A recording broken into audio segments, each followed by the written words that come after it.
Welcome to Kwento Kids! Sumabay sa aming pagsalaysay ng mga kwentong puno ng saysay. Kwento Kids is presenting with permission from Adorna House and the creators of this book, author Honoel Ibardolaza and illustrator Brian Ballesteros. Ang pinakasakim na raha at ang pinakamaputing ulap. Noong unang panahon, mayroong isang napakasakim na raha. Gusto niya ang pinakamalulussog na baka, ang pinakamatatabang baboy, ang pinakamakakatas na melon, ang pinakamatamis na asukal, ang pinakamahusay na seda, kahit ang pinakalantay na pilak at ginto. Dahil kinuha ng pinakasakim na raha ang lahat ng kanilang ari-arian, ang mga tao sa kaharian ang naging pinakamahirap at pinakakawawa.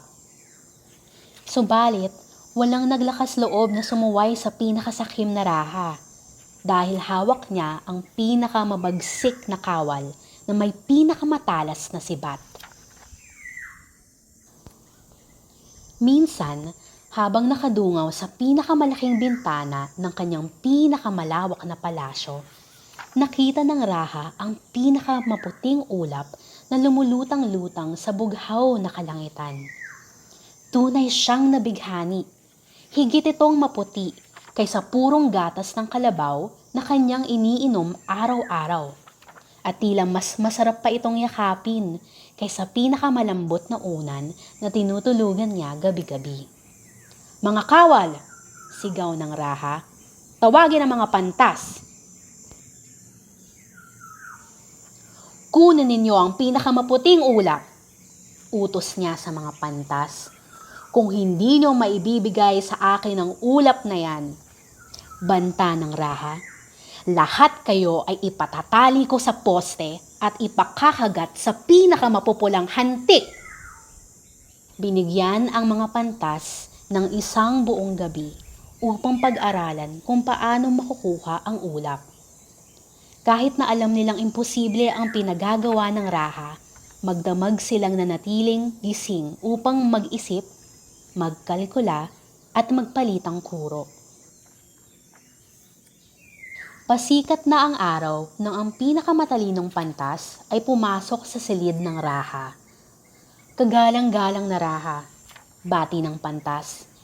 "Ang langit ay tahanan ni Allah at tanging isang taong dakhila at banal ang siyang makalalapit dito. Dagdag pa, ang pinakamaputing ulap ay maaari lamang makuha ng taong pinakadakila. At walang ibang tao sa buong kaharian na mas dadakila pa sa inyo." "Tunay ang iyong sinabi," natutuwang pasang-ayon ng raha. Ngumiti ng may pagpapakumbaba ang pinakamatalinong pantas. "Sagutin mo nga ako," utos ng raha. "Paano ako makaaakyat ng langit?" Sumagot ang pinakamatalinong pantas. "Iminumungkahi po namin na ang pinakamalaking saranggola ay inyong ipagawa upang inyong sakyan patungong langit.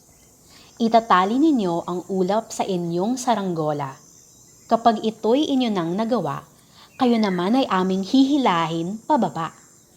"Magaling!" bulalas ng raha. "Papuntahin dito ang pinakamahuhusay na karpintero." Agad na sinimulan ang paggawa ng saranggola.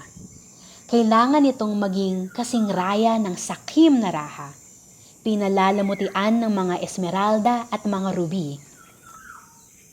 Ang pinakamatibay na kawayan ang ginamit sa saranggola at ang pinakamalambot na tela ang ginamit sa upuan ng raha. Isang lubid na kasing haba ng 1,000 punong niyog ang ikinabit sa saranggola. Ang lahat ay humanga sa maringal na saranggola maliban sa pinakasakim na raha.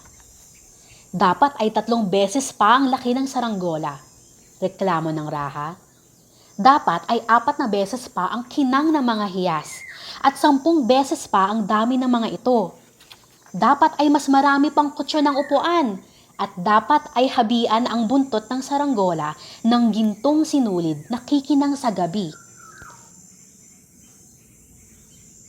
Nasunod ang layaw ng raha at dinala ang pinakamarangyang saranggola sa pinakamalawak na hardin ng palasyo. Sandali pa lamang sila roon nang magsimulang umihip ang isang napakalakas na hangin.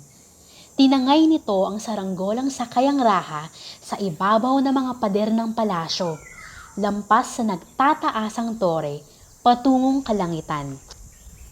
Tangan ng pinakamalalakas na sundalo ang mahabang lubid ng saranggola. Habang papaakyat ang saranggola sa langit, nagsilabasan sa kani-kanilang mga tahanan ang kawawang mga mamamayan upang tunghayan ang pinakamaganda at pinakamalaking saranggola na pinalipad sa buong kaharian. Pati na ang mga nagtatrabaho sa taniman ng mga pakwan ay napatigil dahil sa nakagugulat na tanawin. Tuwang-tuwa ang raha nang makitang halos abot kamay na ang pinakamaputing ulap. Biglang tumigil sa pag-akyat ang saranggola dahil naging masyado itong mabigat sa dala nitong mga hiyas. Galit na galit ang raha.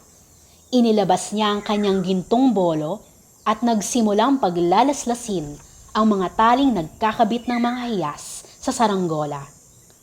Isa-isang nakalas ang mga tali at nahulog ang mga hiyas. Inulan ang kaharian ng makikinang na ruby, esmeralda, perlas at diamante.